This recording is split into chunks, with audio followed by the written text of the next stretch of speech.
What we have done is to establish that there are real people in real places, real times, doing real things, as it were, and the portrait came up in a fairly orthodox way.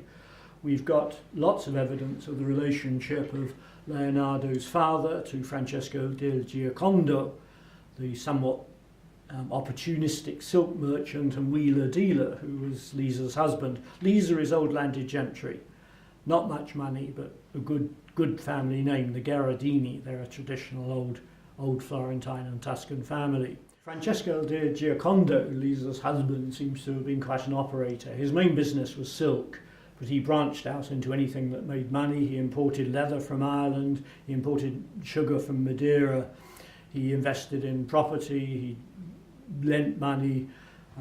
So he was quite an operator, a rising man, and had a pretty decent house in Florence and a nice villa on the outside of Florence. So this is new money allied with old aristocracy, which is a rather familiar story. So, and he knew Leonardo's father. So this provides an obvious axis as to why Leonardo agreed at all to do a portrait when he had plenty of other things to be doing, not just his science and engineering, but other pictures he was commissioned to make. So Leonardo's father was probably said, you can just squeeze this in, not a very big portrait of and this is good for my friend, and you'll meet her and you're a nice person, etc., etc. So it began as an orthodox portrait.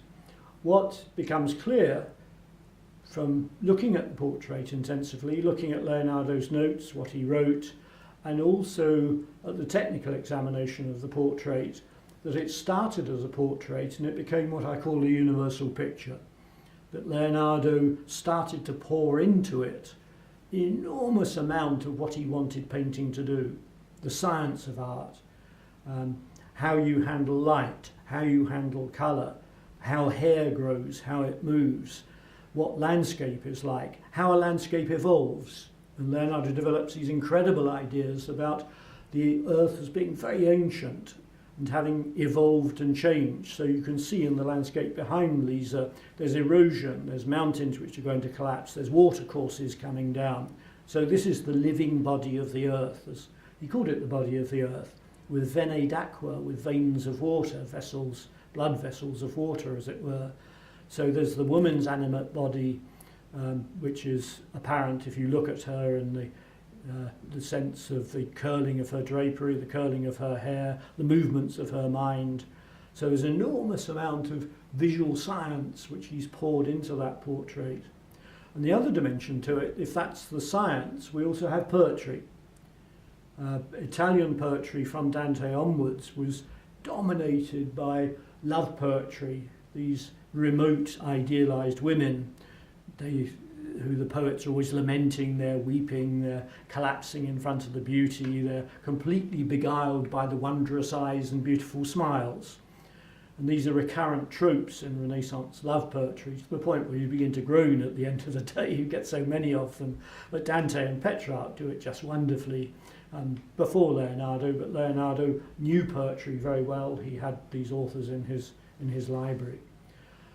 So alongside the science, you've got the psychology, which is the psychology of the beloved lady and the laments of the beloved lady. And we think about Mona Lisa, this strange glance looking at us, which is very daring. Women's portraits didn't do this, basically. She looks at us and she smiles enigmatically, or does she smile? I think she is smiling, but it's got that ambiguity to it. So this is the image of the beloved lady, the one who's real but out of reach. So I think the portrait, both as a demonstration of the science of art and the psychology of the beloved lady and the person, the poet who really puts this lady on an idealized pedestal, these two things come together in this portrait. And it is therefore the most extraordinary picture, and has ceased to become a portrait.